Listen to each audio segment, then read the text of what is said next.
नमस्कार।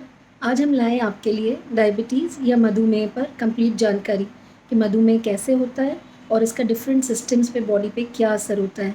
Video definitely थोड़ा लंबा है, पर आप ज़रूर इसको पार्ट्स में देखिए और जो भी आपको परिवार या फ्रेंड्स में जिनको डायबिटीज़ है या उनके रिलेटिव्स को डायबिटीज़ है, उन्हें ज़रूर फॉरवर्ड करिए ताकि लोगों को मैक्सिमम बेनिफिट मिले। और सबसे इम्पोर्टेंट चीज़, ये वीडियो इसलिए नहीं बनाया है कि अगर किसी को डायबिटीज़ हो तो वो डर जाएँ।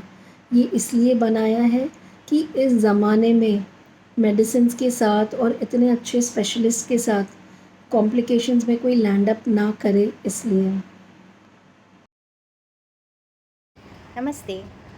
मेरा नाम doctor Nidhi Rathi, MBBS MD physiology, Mumbai से। आज हम बात करने वाले हैं डायबिटीज़ पर। जैसे कि हम जानते हैं, डायबिटीज़ शरीर में एक्स्ट्रा शुगर होने की वजह से होती है। आइए पहले समझते हैं शुगर लेवल बॉडी में नॉर्मली कितनी होती है। फास्टिंग शुगर होती है लेस देन 100 ग्राम परसेंट। पोस्ट प्रांडियल होती है 100 to 140 मिलीग्राम परसेंट। और एक रैंडम जिसका खाने पीने से कोई संबंध नहीं है, दिन में कभी भी करते हैं, वो होती है लेस देन 200 मिलीग्राम परसेंट, 200 से कम। अभी डायबिटीज़ में ये सभी मात्राएं बढ़ जाती है, नॉर्मल रेंज से बाहर निकल जाती है। अब हम पहले समझते हैं ये शुगर ये लेवल में, ये मात्रा में कैसे रहता है। जब हम फूड खाते हैं, खाना खाते हैं, हमारा बॉडी उसे डाइजेस्ट करता है। जैसे वो डाइजेस्ट होता है, वो पहुंचता है आंतड़ियों में, या आंतड़ियों से सिग्नल जाता है पैनक्रियाज ग्लैंड पर, जो कि अब इंसुलिन नाम का हार्मोन सिक्रीट करता है। अब ये इंसुलिन जाकर ये सारे ग्लूकोज या न्यूट्रिएंट्स को आंतड़ियों में से निकाल के स्टोरेज करेगा, इसलिए उसको बोलते हैं एंटी डायबिटोजेनिक हार्मोन। ठीक है, ये स्टोर कहाँ करेगा? लिवर में, मसल में और फैट टिश्यू में।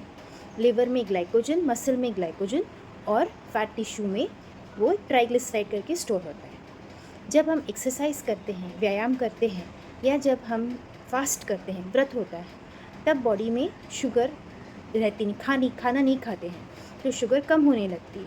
अब इस समय बॉडी दूसरा हार्मोन पैनक्रियास से ही देती है, उसे बोलते हैं ग्लूकेगॉन। अब ये ग्लूकेगॉन का काम होता है कि जो स्टोर किया है ग्लूकोज, वो स्टोर्ड साइट में से निकाल के वापस ब्लड में लेके आए। और अब ये जब ब्लड में आया है तो उसे उसकी जगह पर जहाँ पे ज़रूरत है वहाँ पहुँचाने का काम इंसुलिन करता है। इसलिए हम बोल सकते हैं इंसुलिन और ग्लूकेगॉन ये दो हार्मोन हैं जिसके बैलेंस से हमारा शुगर कंट्रोल में रहता है, नियंत्रण में रहता है। नॉर्मली इनका रेशो होता है 3। अब डायबिटीज़ में इनका रेशो गिर जाता है क्योंकि इंसुलिन का प्रोडक्शन कम होता है। ठीक है, अभी हम समझते हैं तीसरा पैरामीटर जिससे बोलते हैं HbA1c। ये है ग्लाइकेटेड हीमोग्लोबिन। जब एक्स्ट्रा शुगर रहती है बॉडी में तो वो RBCs जो है उसमें वो जाके जमा हो जाती है। उसमें एक प्रोटीन है हीमोग्लोबिन, उसमें जमा हो जाती है HbA1c नाम से। इसका नॉर्मल रेंज है लेस देन 5%। डायबिटीज़ में ये 7 से 9% या और भी ज़्यादा हो सकता है ग्लूकोज की मात्रा अनुसार। अब हमें पता है दो टाइप की डायबिटीज़ है।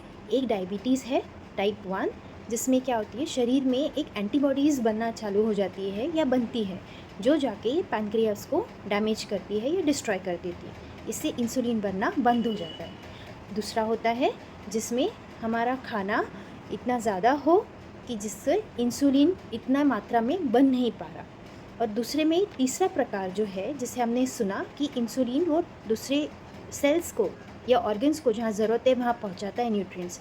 तो ये सारे इंसुलिन कम होने की वजह से ग्लूकोज या शुगर ले नहीं पाते, इस वजह से ग्लूकोज बाहर ही रहता है। इसे बोलते हैं इंसुलिन रेजिस्टेंट सिंड्रोम।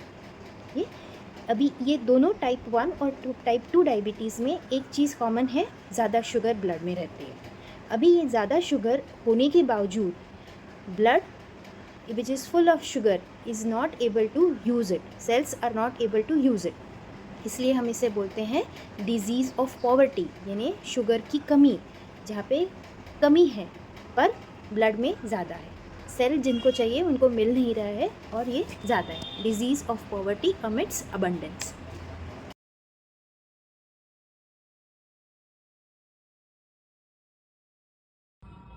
हाय एवरीवन, मैं doctor Saurabh Lande, consultant nephrologist, Tirupati clinic and dialysis centre Amravati.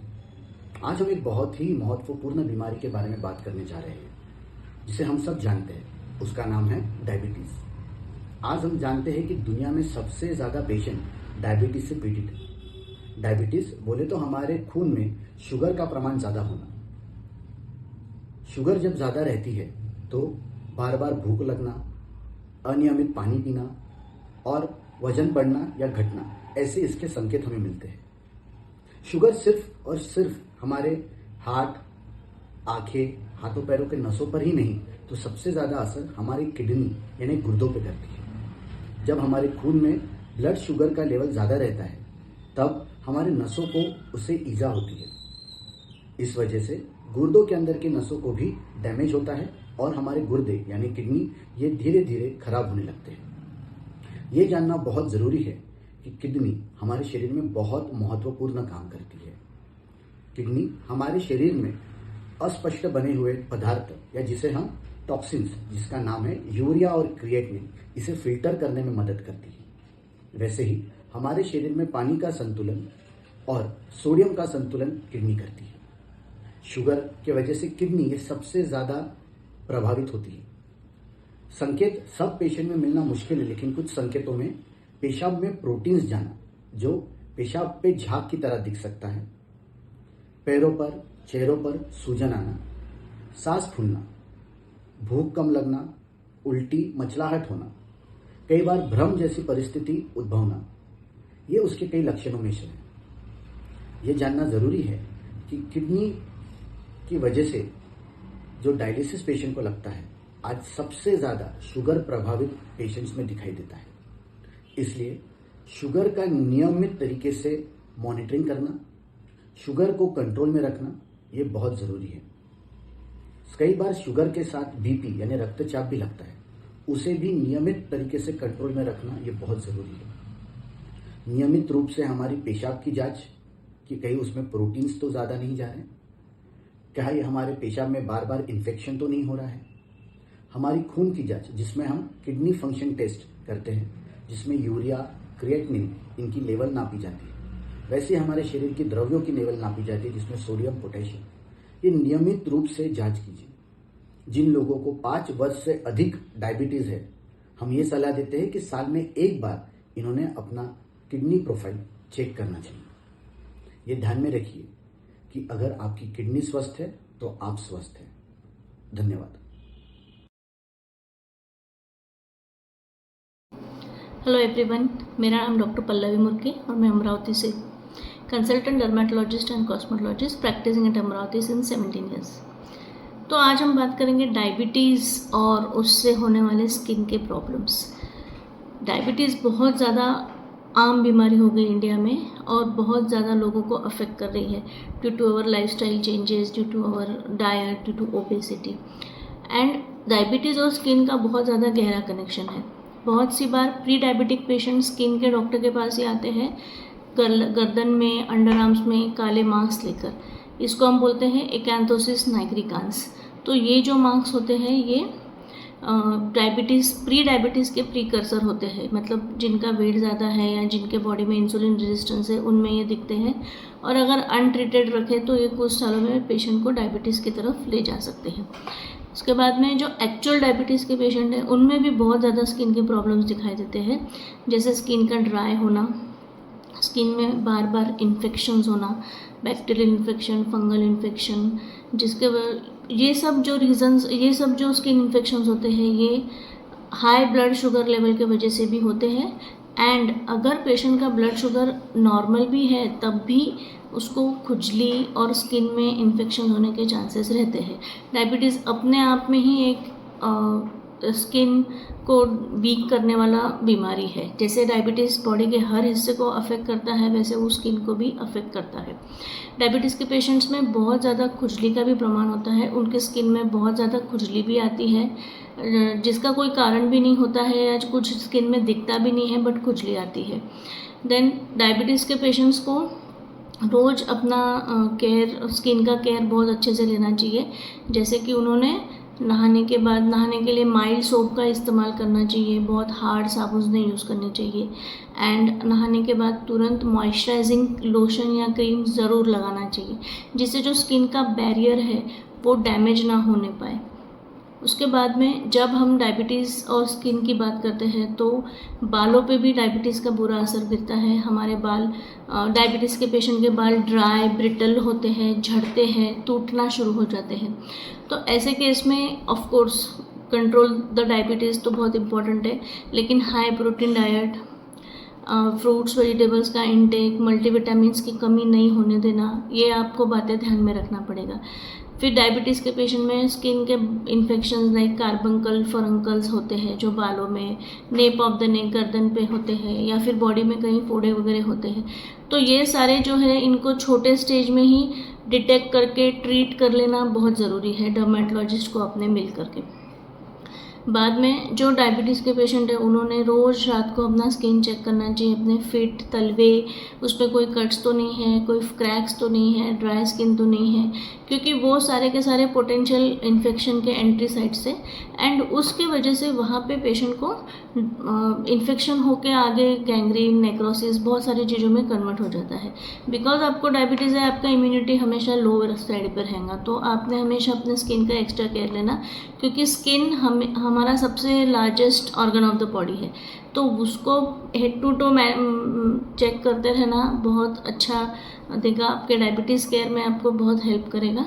End of course physician की सलाह लेते रहे और अपना शुगर कंट्रोल में रखें। Thank you very much. Live a healthy life along with your diabetes. Thank you. नमस्ते, मैं डॉक्टर दीपक कुराड़े, कंसल्टेंट न्यूरोलॉजिस्ट अमरावती। आज सभी को डायबिटीज़ से होने वाले न्यूरोलॉजिकल कॉम्प्लिकेशंस के बारे में कुछ बताना चाहूँगा। डायबिटीज़ ये आज हमारे देश में सबसे ज़्यादा पाए जाने वाली बीमारियों में से एक है और दिन ब दिन इसकी संख्या बढ़ रही है। डायबिटीज़ में एक ऐसी बीमारी है जिसमें वो अंगों के सभी, अपने शरीर के सभी सिस्टम्स को इन्वॉल्व करती है, जैसे हार्ट हो गया, लिवर, किडनीज, उसी तरह से ब्रेन को भी और नर्वस सिस्टम्स को भी इन्वॉल्व करती है। इससे में पाए जाने वाले कॉमन कॉम्प्लिकेशंस में स्ट्रोक, जिसको हम पैरालिसिस ऑफ हमारा बोलते हैं, वो एक इसकी कॉमन कॉम्प्लिकेशंस है, जिसमें कि ब्रेन की कोई नस चोकअप होकर ब्रेन पेशेंट को अर्धांगवायु या पैरालिसिस का अटैक आता है। उसके साथ ही इसमें एक और कॉमन बीमारी न्यूरोलॉजिकल बीमारी है जो जिसे कहते हैं कि न्यूरोपैथी। उसमें पेशेंट्स को हाथ पैर में झंझनाहट आना, हाथ पैर में सुन्नपना होना, इस तरह से लक्षण पाए जाते हैं। और इसके लिए भी ख़राब है, क्योंकि इसमें पेशेंट्स को सेंसेशन कम होते हैं पैर में, हाथ में, तो उसको इंजरी की संभावना होती है। और इंजरी अगर उसका प्रॉपर इलाज नहीं किया गया न्यूरोपैथी का, तो इंजरीज बढ़ के हो सकता है काफ़ी पेशेंट्स को अपने हाथ पैर का एम्पुटेशन भी करना पड़ता है। दूसरे कॉम्प्लिकेशंस में जनरली क्रेनियल न्यूरोपैथी जिसको बोलते हैं, जिसको कि फॉर एग्जांपल आँखों पे कोई नस पे सूजन आके पैरालिसिस होना, आँख तिरछी होना, चेहरे का पैरालिसिस होना, ये सब कॉम्प्लिकेशंस डायबिटीज़ में होते हैं। इन कॉम्प्लिकेशंस से बचाव के लिए सबसे बढ़िया तरीका है कि अपने ब्लड शुगर्स को कंट्रोल में रखना, रेगुलर फिजिकल एक्सरसाइज, डाइट को कंट्रोल रखना, अपने डॉक्टर्स की सलाह से दवाई को सेवन करना, डॉक्टर्स के साथ रेगुलर फॉलोअप में रहना, और स्पेशली डेली अपने हाथ पैर की को का इंस्पेक्शन करना, क्योंकि हो सकता है कुछ इंजरीज़ हो जो कि न्यूरोपैथी की वजह से दिखती ना हो, लेकिन वहाँ से हमको इसके बारे में ख्याल रखना पड़ेगा ताकि कोई कॉम्प्लिकेशंस ना हो। और अपने डॉक्टर की सलाह से दवाई का सेवन करना और डॉक्टर्स के फॉलोअप में रहना, ये सबसे ज़रूरी बात है। डायबिटीज़ और उससे होने वाले कॉम्प्लिकेशंस, नॉट ओनली न्यूरोलॉजिकल भी बाकी के सिस्टम की कॉम्प्लिकेशन, उससे बचने का वही एक तरीका है कि आप ब्लड शुगर को कंट्रोल में रखिए, अच्छा डाइट लीजिए, रेगुलर एक्सरसाइज करिए। Thank you. Namaste, I am Dr. Ankita Bhayati Dubey and I am practicing as a eye surgeon. आज मैं आपको कुछ चीज़ें बताने वाली हूँ डायबिटीज़ से जो आँखों पर असर होता है इसके बारे में। Diabetes as you all know आजकल बहुत कॉमन हो गया है, काफ़ी यंग एज में भी होने लगता है, और डायबिटीज़ का असर हमारे शरीर के हर ऑर्गन पर होता है। इसमें से कॉमनली आँख, किडनी और हमारे न्यूरॉन्स पर होता है। तो आज मैं आपको डायबिटीज़ से आँखों पर क्या असर होता है, इससे हम कैसे बच सकते हैं, इसके बारे में बताना चाहती हूँ। हमारे पास 2 तरह के डायबिटीज़ होते हैं, एक है इंसुलिन डिपेंडेंट, एक है नॉन इंसुलिन डिपेंडेंट। तो जो इंसुलिन डिपेंडेंट वाले पेशेंट्स होते हैं उनमें डायबिटीज़ से जो आँखों पर असर होता है वो काफ़ी गंभीरता में होता है compare to non insulin dependent. आँखों में सबसे पहले तो ये पर्दों को अफेक्ट कर सकते हैं, जिसको हम लोग डायबिटिक रेटिनोपैथी बोलते हैं, जो बहुत कॉमनली मिलता है डायबिटिक पेशेंट्स में। डायबिटीज़ की वजह से जल्दी कैटरैक्ट भी हो सकता है, जो कॉमनली अगर बियॉन्ड द एज ऑफ 60 या 65 होता है। काफ़ी डायबिटिक पेशेंट्स जिनका शुगर कंट्रोल नहीं है उनमें ये प्रॉब्लम काफ़ी जल्दी बाय द एज ऑफ 45-50 भी हो सकती है। और एक बहुत कॉमन प्रॉब्लम है जो आँखों में होता है, वो है ड्राइनेस ऑफ आइज़। डायबिटीज़ के चलते आँखों में ड्राई आइज़ भी हो सकता है, जिसके लिए हमें रेगुलर मेडिकेशन लेने की ज़रूरत पड़ती है। तो बात करते हैं डायबिटिक रेटिनोपैथी की। डायबिटिक रेटिनोपैथी 2 तरह का होता है, एक है नॉन प्रोलिफरेटिव और एक है प्रोलिफरेटिव। तो इसमें बेसिकली आँखों के पर्दों पर कुछ बदलाव होने लगते हैं। जो ब्लड वेसल्स होते हैं पर्दों के, उसमें डायबिटीज़ के चलते जो बदलाव होते हैं उस वजह से पर्दों पर खून के धब्बे, वाइट स्पॉट्स, येलोइश स्पॉट्स, जगह जगह से खून का लीक होना, पर्दे पर खून का रक्त प्रभाव एकदम रुक जाना और फिर पर्दे पर सूजन हो जाना। तो ये कुछ कॉमनली होने वाले इफ़ेक्ट्स हैं जो पर्दों पर होते हैं। अगर डायबिटीज़ है किसी को तो रेगुलर हेल्थ चेकअप करवाना, regular blood sugar levels checkup करवाना और उसी के साथ रेगुलर आई स्क्रीनिंग करवाना बहुत ज़रूरी है। क्योंकि डायबिटिक रेटिनोपैथी के जो सिम्पटम्स होते हैं, जो पेशेंट फील करता है कि नज़र कम हो रही है या कुछ और चीज़ें आँख में हो रही है या आँख के आगे कुछ स्पॉट्स दिख रहे हैं, ये सब बहुत late stage of diabetic retinopathy में आते हैं, जहाँ पर ट्रीटमेंट ऑप्शंस कम हो जाते हैं और ट्रीटमेंट ऑप्शंस के बाद जो आउटकम हम एक्सपेक्ट कर रहे हैं वो भी कम हो जाता है। तो इसीलिए रेगुलर आई स्क्रीनिंग करवाना बहुत ज़रूरी है। अगर किसी को डायबिटीज़ है, 5 साल से ऊपर हो चुके हैं डायबिटीज़ होते हुए, तो साल में 1 बार चेकअप करवाना बहुत ज़रूरी है। क्योंकि स्क्रीनिंग से ही हम पता कर सकते हैं, हम डिटेक्ट कर सकते हैं early stages of diabetic retinopathy को। और उस स्टेज पे ही अगर हम ट्रीटमेंट स्टार्ट कर देते या फिर हम शुगर के कंट्रोल के लिए कुछ और फैक्टर्स ऐड करते हैं, तो हम उस स्टेज से ही रिवर्स कर सकते हैं। अगर स्टेजेस बढ़ती जाती है और हम एंड स्टेज या नियर एंड स्टेज तक पहुंचते हैं और तब हमें पता चलता है कि पर्दे में डायबिटिक रेटिनोपैथी है, तो वहाँ से सक्सेसफुल आउटकम या सक्सेसफुली ट्रीट कर पाना मुश्किल हो जाता है। इसीलिए अर्ली स्क्रीनिंग करके अगर हम डिटेक्ट कर लेते हैं तो हम काफ़ी हद तक आगे बढ़ने से डायबिटिक रेटिनोपैथी को रोक सकते हैं। तो अर्ली स्क्रीनिंग से मेरा मतलब होता है कि साल में 1 बार या 6 महीने में 1 बार आँखों की जांच और उसी के साथ दवा डलवाकर पर्दों की जांच करना बहुत ज़्यादा ज़रूरी होता है। तो इससे अगर कोई भी स्टेज पे हम उसको डिटेक्ट करते हैं तो हम उसको फिर ट्रीट करना चालू कर सकते हैं, हम लेट नहीं होते हैं ट्रीटमेंट में। तो ये चीज़ समझना बहुत ज़्यादा ज़रूरी है। तो जैसे कि हर बीमारी के लिए कहा जाता है prevention is better than cure, diabetic retinopathy के लिए ये बहुत ज़्यादा ज़रूरी है। इसी के साथ अगर किसी को डायबिटीज़ की वजह से अर्ली कैटरैक्ट्स हो रहे हैं तो उसका ट्रीटमेंट जैसे हर रेगुलर कैटरैक्ट पेशेंट का होता है वैसे ही किया जाता है। उसमें कैटरैक्ट जैसे कि 100% रिवर्सिबल होता है, वैसे ही डायबिटीज़ के चलते भी अगर कैटरैक्ट हो रहा है तो हम उसको सर्जरी करके निकाल सकते हैं और आर्टिफिशियल लेंस बिठा सकते हैं। तो अब जो मैंने स्टेजेस आपको बताई थी, नॉन प्रोलिफरेटिव और प्रोलिफरेटिव, नॉन प्रोलिफरेटिव थोड़े अर्ली स्टेजेस हैं जिसमें कि रिवर्सल पॉसिबल है, जिसमें हम लेज़र करके या आँखों में इंजेक्शन लगा के अगर सूजन रहती है पर्दे पर तो इसको सक्सेसफुली ट्रीट कर सकते हैं। बट अगर प्रोलिफरेटिव डायबिटिक रेटिनोपैथी है, जिससे कि मेरा मतलब है पर्दों में खून भर जाता है या पर्दों के आगे एक जेली होती है उसमें खून भर जाता है, तो फिर हमें पर्दे का ऑपरेशन ही लगता है और वहाँ से चीज़ें जो हैं थोड़ी गंभीर हो जाती हैं। वहाँ से उसको रिवर्स कर पाना, उसको पूरी तरह ठीक कर पाना थोड़ा सा गंभीर हो जाता है और चांसेस ऑफ रिकरेंस, मतलब इतना सब करने के बाद भी वापस से खून भरना या वापस से चेंजेस हो जाना, ये सब हो सकता है। इसीलिए ध्यान रखें कि हमेशा डायबिटीज़ अगर किसी को है तो रेगुलरली आई चेकअप, रेगुलर आई स्क्रीनिंग, रेगुलर रेटिना चेकअप यानी कि पर्दे की जांच करवाना बहुत ज़्यादा ज़रूरी है। Thank you.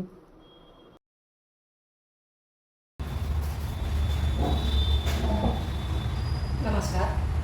Dental treatment for diabetes patient. Diabetes है ये सबसे पहला आप अपने डेंटिस्ट को बताइए। दूसरा, आपका मुंह सूखा रहेगा, डायबिटीज़ है तो उसके कारण आपके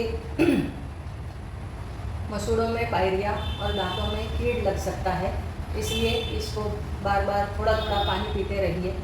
आपके लिए सभी ट्रीटमेंट्स दांत के सेफ हैं, जैसे कि दांतों की सफाई, fillings, root canal treatment, fix जो क्राउन एंड ब्रिज लगाते हैं, दांतों के ऊपर कैप लगाना, जो दांत नहीं है उसको फिक्स रिप्लेसमेंट करना, और साथ ही इम्प्लांट्स अगर आपका डायबिटीज़ वेल कंट्रोल्ड है तो।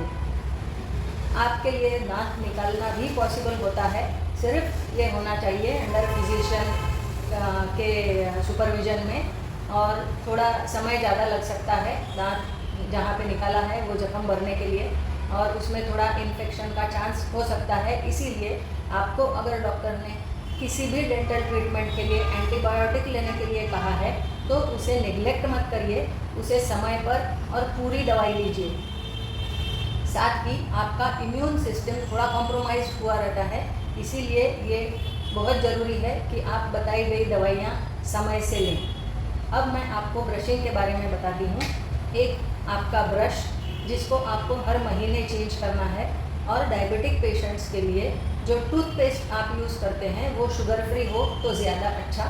आधा ही ब्रश भर के पेस्ट लीजिए, पहला ई करके फिर आ करके टूथपेस्ट लगा लीजिए सब तरफ, फिर थोड़ा गैप छोड़ के हमेशा मसूड़ों से दांत की तरफ, बाहर के साइड ऐसा ही अंदर से भी, from gums to the teeth, मसूड़ों से दांत की तरफ। बाद में आपका जो चबाने का सरफेस है उसको अच्छे से स्क्रब कर लीजिए, फिर दांत पे दांत लगाइए ई करके, ताकि आपके पीछे के दांत ना मिले। अब इसको छोटे छोटे सर्कल में आप घुमाते जाइए ब्रश, और पूरा पीछे तक ले जाइए। इसके बाद आप पानी से कुल्ला करिए, ब्रश को भी धोइए, और अब विदाउट पेस्ट, बिना पेस्ट के सिर्फ ब्रश और पानी से फिर एक बार वैसे ही जैसे आपने ब्रश किया था, बाहर से मसूड़ों से अंदर की तरफ भी, मसूड़ों से दांतों की ओर, फिर शूइंग सरफेसेस, और फिर पूरा सर्कुलर ब्रशिंग। इसके बाद जो आप पानी से कुल्ला करेंगे तो उसको एक पूरा मिनट के लिए मुंह में पानी लेके ये पूरा ऐसा प्रेशर से पानी से कुल्ला करिए, ताकि जो भी अन्न कण इसके बावजूद भी वहाँ रह गए हैं वो सारे निकल जाएंगे। तो ये सबसे इम्पॉर्टेंट चीज़ें हैं। साथ ही आप रेगुलर डेंटल चेकअप करवाएं, ताकि अगर कुछ आपके मसूड़ों में और दांत में प्रॉब्लम है तो वो समय रहते उसकी देखभाल हो सके। धन्यवाद। हेलो फ्रेंड्स, मैं हूं doctor Kunal Sayani, plastic surgeon. आज मैं बात करने वाला हूं इस टॉपिक पे कि डायबिटीज़ रिलेटेड सर्जरी और हेयर ट्रांसप्लांट पे क्या साइड इफ़ेक्ट्स हो सकते हैं, मतलब डायबिटिक पेशेंट्स को क्या स्पेसिफिक रिस्क होती है। तो सबसे पहले डायबिटिक पेशेंट्स को जो नसें होती है उनमें सेंसेशंस कम हो जाते हैं, विच इज़ कॉल्ड न्यूरोपैथी। इसकी वजह से इन पेशेंट्स को कॉमनली छोटे मोटे जो इंजरीज होते हैं पैरों में वो नोटिस नहीं होते, फिर उसमें इन्फेक्शन और सेप्सिस हो जाता है। इसकी वजह से वो लेट नोटिस होता है and it becomes a problem called diabetic foot ulcer, जिसमें काफ़ी दिनों तक पेशेंट्स को जख्म का ट्रीटमेंट करना पड़ता है और एक जटिल प्रक्रिया से गुजरना पड़ता है। इसके अलावा also there is something called as micro angiopathy, मतलब जो छोटे छोटे ब्लड वेसल्स है जो खून का सप्लाई करते हैं स्किन को और उसके नीचे के फैट को, ये ब्लॉक हो जाते हैं। इससे क्या होता है कि कोई भी सर्जरी करने के बाद जब हमें चाहिए कि वहाँ पे ब्लड सर्कुलेशन अच्छे से आए और हीलिंग जल्दी हो, वो नहीं हो पाता और उसे टाइम लगता है, उसमें वुंड गेपिंग होने के चांसेस होते हैं और बाकी सब कॉम्प्लिकेशंस। ऑल्सो डायबिटिक पेशेंट्स में इन्फेक्शन का रिस्क ज़्यादा होता है compare to the normal population. इन सब के अलावा जब हेयर ट्रांसप्लांट परस्यू करते हैं डायबिटिक पेशेंट्स, तो इनमें जो ग्राफ्ट का सक्सेस रेशो है वो थोड़ा कम होता है फॉर द सेम रीज़न, क्योंकि जो हमको ग्राफ्ट सक्सेस होने के लिए छोटे छोटे ब्लड सप्लाई के वेसल्स इंटैक्ट चाहिए वो ऑलरेडी ब्लॉक्ड होते हैं। तो अगर नॉर्मल पेशेंट्स में जो सक्सेस रेशो सपोज 80% 85% ग्राफ्ट्स है, तो डायबिटिक पेशेंट्स में वो कम होने के चांसेस होते हैं। दैट इज़ वाई डायबिटीज़ एक बहुत ही डिफिकल्ट बीमारी है, it is also called a slow poison, और डायबिटीज़ को कंट्रोल में रखना बहुत ज़रूरी है। Doctor Girish Kapadia, ENT surgeon from Amravati. आज हम डिस्कस करेंगे बहुत इंपॉर्टेंट चीज़ पे, जिसमें कि ब्लड शुगर लेवल अगर हाई हो जाता है तो उसका कान, नाक, गले पे क्या इफेक्ट पड़ता है। तो सबसे पहले हम कान के बारे में चर्चा करेंगे। कान का जो ऊपरी सतह है, जिसके अंतर्गत अगर कुछ ट्रॉमा होता है या ये प्रेस होता है तो उसमें सूजन आने की संभावना है। शुगर लेवल जिनका हाई रहता है उसमें आने की संभावना बढ़ जाती है। दूसरी चीज़ है कान का जो अंदरूनी हिस्सा है, जो नली है, उसके अंतर्गत सारे लोगों में आदत रहती है कि कान को इरिटेट करते हैं। कोई भी बाहरी वस्तु में, जैसे कि आप बर्ड्स हैं, आपका कान खोलनी है, कोई भी मेटेलिक चीज़ है, कोई भी चाबी है जिससे हम कान को खुरेदते हैं। तो कान को खुरेदने के बाद हम यहाँ पर जो उनका जो एयर फॉलिक्यूल्स है, जहाँ पर वैक्स फॉर्मेशन होता है, उसकी फैक्ट्री को हम डैमेज करते हैं। वो डैमेज होने के बाद वहाँ पर इन्फेक्शन शुरू होता है। वही इन्फेक्शन फंगस को भी अट्रैक्ट करता है। फंगस को इन्फेक्शन होने के बाद वहाँ पर जो ऑटोमाइकोसिस एक बार जो डेवलप हो गया तो वो शुगर लेवल हाई में बहुत ज़्यादा खतरनाक हो सकता है। दूसरी चीज़, अगर पेशेंट को डायबिटिक होने के बाद न्यूरोपैथी डेवलप हो रहा है तो न्यूरोपैथी के अंतर्गत कान की भी कुछ नसें इन्वॉल्व हो सकती है, जिसके अंतर्गत पेशेंट को हियरिंग लॉस हो सकता है, कान की श्रवण शक्ति कम हो सकती है, कान के अंदर सीटियाँ सरी की आवाज़ हो सकती है, जिसकी वजह से पेशेंट को कई बार ऐसा लगता है कि हम दुकान पे जाएं और हियरिंग एड खरीद लें और उससे हमारी जो प्रॉब्लम है वो ख़त्म हो सकती है। पर ऐसा नहीं है। आपको जो नज़दीकी ENT सर्जन है उनके पास जा कर के आप ऑडियोमेट्री करवा सकते हैं, अपने कान का प्रॉपर चेकअप करवा के इन्वेस्टिगेट करके उन चीज़ों से आप बच सकते हैं। और तीसरी चीज़ जो हम इम्पोर्टेंट चीज़ें जो अब आगे का जो डिस्कस करेंगे, ये कान के जो इम्पोर्टेंट चीज़ें थी वो थी। इसके बाद जो नाक है, नाक के अंदर अगर आपका शुगर लेवल हाई है तो कई बार आपको पता भी नहीं लगता है, वहाँ पर स्वेलिंग डेवलप होता है। स्वेलिंग के बाद वहाँ पर पस फॉर्मेशन होता है। पस फॉर्मेशन के बाद जो नाक की जो बहुत मुलायम हड्डियाँ हैं वो गलना शुरू हो जाती हैं। उनके गलने के बाद वहाँ पर छेद हो जाता है, जिसको हम सेप्टल परफोरेशन बोलते हैं। तो वो चीज़ों के लिए भी आपको सजग रहना है। ENT सर्जन के पास जाके चेकअप आप करवा सकते हैं। दूसरी चीज़, कान के अंदर जैसा फंगस है वैसे ही नाक के अंदर भी फंगस आ सकता है, जैसे कि आपने कोरोना के काल में देखा है कि नाक के अंदर जो है म्यूकोरमाइकोसिस करके एक बहुत डिफरेंट फंगस है, जो कि इम्यूनो कॉम्प्रोमाइज पेशेंट में भी आ सकता है। तो हमें उन चीज़ों के लिए सजग रहें। तीसरी चीज़ जो इम्पोर्टेंट चीज़ें हैं, हम जो मुंह के बारे में एक मैं डिस्कस करूँगा कि मुंह के अंदर अगर बड़ा शुगर लेवल है तो उसके अंतर्गत एक तो ड्राइनेस आने की संभावनाएं ज़्यादा रहेगी। पेशेंट को सूखापन लगेगा मुंह में, उसको पानी की प्यास लगेगी बार बार। और दूसरा, उसी के अंदर अगर सलाइवा भी कम होता है तो हम वहाँ फंगस इन्फेक्शन के चांसेस बढ़ना शुरू हो जाते हैं, जिसको हम ओरल थ्रश के नाम से जानते हैं। तो वो चीज़ों से भी आपको सजग रह करके फ़ौरन ENT सर्जन से जाकर चेकअप करवाना चाहिए। और आपके ब्लड शुगर लेवल अगर बढ़ा हुआ, आपको जहाँ भी लग रहा है कि ये संभावना है, उसको कंट्रोल करके इन चीज़ों से हम बच सकते हैं। और यही मेरी आप लोगों से प्रार्थना है कि ब्लड शुगर जो लेवल हाई है उसे आप मामूली मत समझिए। आप जा करके अगर ईयर, नोज, थ्रोट से रिलेटेड कोई सिम्टम्स आ रहे हैं तो जो मैंने बताया है उनसे सजग रह करके आप अपना चेकअप करें। थैंक यू, धन्यवाद। भारत में नए आंकड़ों के हिसाब से 101 मिलियन लोग हैं जिनको डायबिटीज़ है। और आज हम बात करेंगे कि डायबिटीज़ हार्ट को कैसे अफेक्ट करता है। तो नमस्कार, मैं हूं डॉक्टर अर्चना तापिया, कंसल्टेंट कार्डियोलॉजिस्ट अमरावती, और हम हार्ट और डायबिटीज़ के बारे में बात करेंगे। हाई ब्लड शुगर से पूरी बॉडी में हर ऑर्गन में कहीं ना कहीं इफ़ेक्ट होता है। इससे ब्लड प्रेशर बढ़ता है, कोलेस्ट्रॉल बढ़ता है, और इनकी वजह से आता है इफ़ेक्ट हार्ट पर। बहुत सारी मैकेनिज़म्स हैं जिससे हाई ब्लड शुगर हार्ट को अफेक्ट करता है, और इनके कुछ हम आज डिस्कस करेंगे। फर्स्ट एंड फॉरमोस्ट, जैसे हम देखते हैं कि बहुत सारे डायबिटीज़ के पेशेंट्स हैं जिनको हाथ पैर में झुनझुनी होती है। इसका मतलब क्या है कि कहीं ना कहीं हाई ब्लड शुगर नसों को प्रभावित करता है। तो जब हार्ट की नस को अफेक्ट करेगा तो क्या होता है कि वहाँ पे पेन ही होना बंद हो जाता है। जो अपना नॉर्मल हमारे दिमाग में एक हार्ट अटैक का पिक्चर होता है, जो आपने फिल्म्स में देखा है या थोड़े पेशेंट्स में देखा होगा कहीं पे, कि उनको तेज़ छाती में दर्द हो रहा है, पसीना आ रहा है, घबराहट हो रही है, तो मे बी ये चीज़ें आपको डायबिटीज़ में नहीं देखने मिलेगी। उसको बोलते हैं साइलेंट हार्ट अटैक, क्योंकि नसें हार्ट की इतनी ख़राब हो चुकी है कि अब वहाँ पे पेन ही नहीं होता है, तो पेनलेस हार्ट अटैक होता है। समझते ही नहीं है कि अरे अचानक एकदम क्या हो गया, उनको तो सिर्फ शुगर की बीमारी थी। डायबिटीज़ की वजह से कोलेस्ट्रॉल भी काफ़ी हाई हो जाता है, एलडीएल भी हाई होता है, ट्राइग्लिसराइड भी हाई होते हैं, जिससे हार्ट की नसों में ब्लॉकेज जल्दी होता है। ये अनदर रीज़न है कि भाई हार्ट अटैक डायबिटिक्स में क्यों कॉमन है। देन थर्ड रीज़न इज़ कि अगर बहुत हाई ब्लड शुगर रहे, अनकंट्रोल्ड रहे, तो जो हार्ट की मांसपेशी है वो खुद को ही कमज़ोर कर देगा। इसीलिए अगेन हार्ट अटैक्स डायबिटिक्स में बहुत कॉमन है और हार्ट फेलियर भी होता है। सबसे बचने के लिए बहुत ज़रूरी है कि अगर डायबिटीज़ हो चुका है तो अब आप रेगुलरली कार्डियोलॉजिस्ट को बताइए, ईयरली फॉलोअप रखिए, हार्ट हेल्थ के बारे में सोचिए।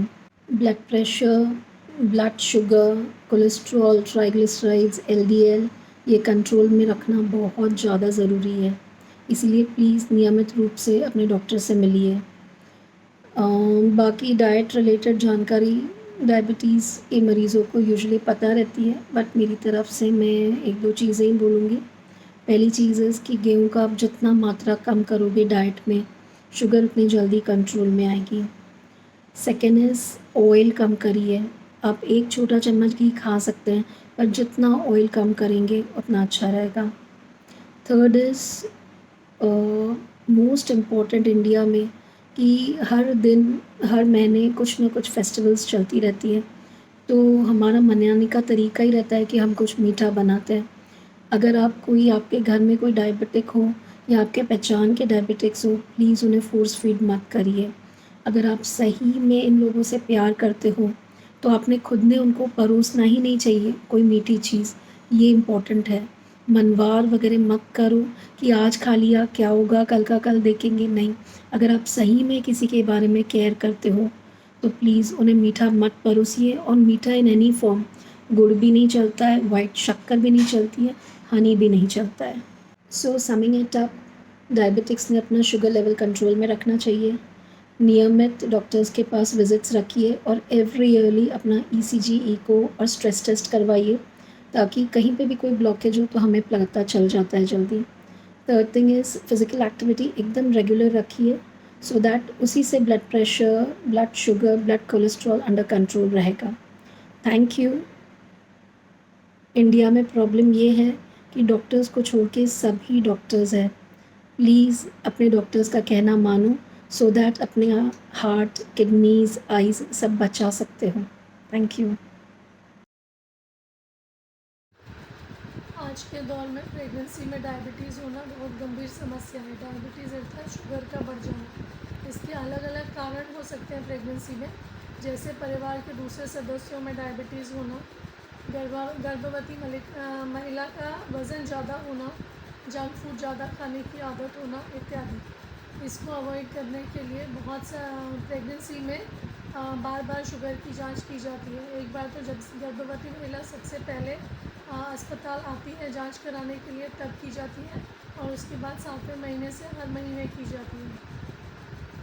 ब्लड शुगर बढ़ने की वजह से माँ और बच्चा दोनों में अलग अलग टाइप के प्रॉब्लम हो सकते हैं, जैसे बच्चे में अलग अलग पैदाइशी बीमारियाँ होना, पहले 3 महीने में अबॉर्शन होना, कम दिन के डिलीवरी हो जाना, या बच्चे का 9वें महीने में वज़न बहुत ज़्यादा बढ़ जाना, बच्चे के आसपास पानी बहुत ज़्यादा हो जाना, बच्चे के फेफड़ों का विकास ठीक से नहीं हो पाना, और बच्चे बड़े होने के बावजूद, वज़न में ज़्यादा होने के बावजूद दूसरे बच्चों के मुकाबले नाजुक होते हैं, इसलिए इनका भर्ती होने का भी चांस ज़्यादा होता है।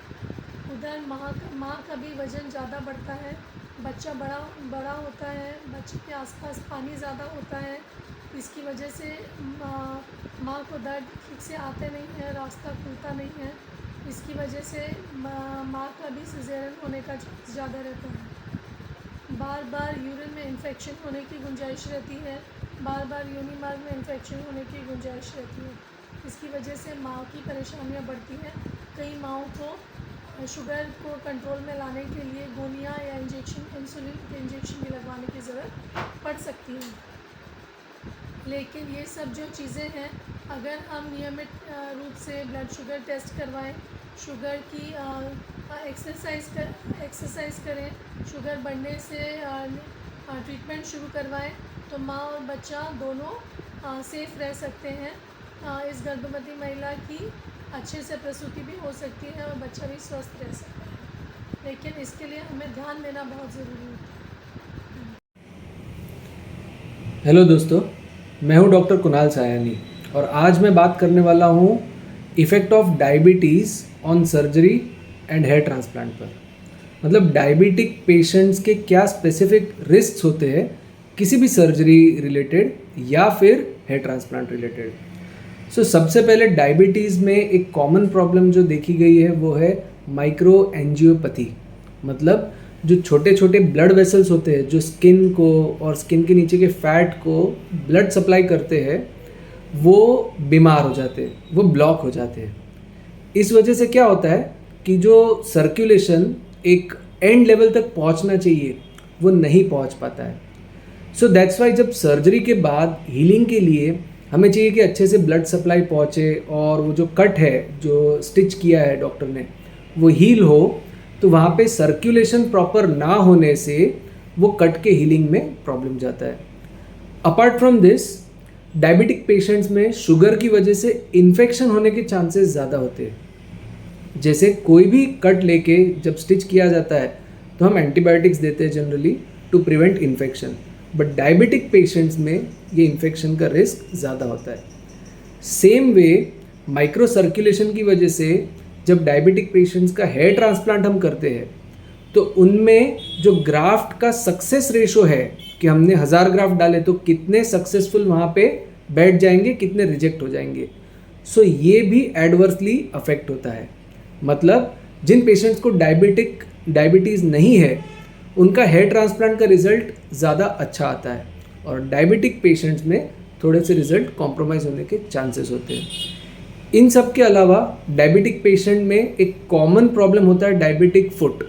मतलब जो एड़ी का हिस्सा है जहाँ पे प्रेशर आता है, क्योंकि डायबिटीज़ पेशेंट्स में नस प्रॉपरली काम नहीं करती है उसकी वजह से पता नहीं चलता है, छोटा मोटा ट्रिवियल ट्रॉमा हो जाता है तो फिर उसी में इन्फेक्शन होना, इन्फेक्शन का बोन तक पहुंच जाना और इवेंचुअली पूरा जो पैर है उसमें इन्फेक्शन हो जाना, ये एक प्रॉब्लम होता है which is called diabetic foot ulcer. इसकी सर्जरी भी थोड़ी कॉम्प्लिकेटेड होती है और पेशेंट्स को काफ़ी टाइम वो ज़ख्म के साथ जूझना पड़ता है। ये सब है प्रॉब्लम्स डायबिटीज़ के related to plastic surgery and hair transplant. Thank you. आशा है आप हमारे सभी स्पेशलिस्ट्स की बातों पर, सलाह पर अमल करेंगे। सभी वीडियोस आपकी उत्तम सेहत की आकांक्षा में समर्पित है। नमस्कार।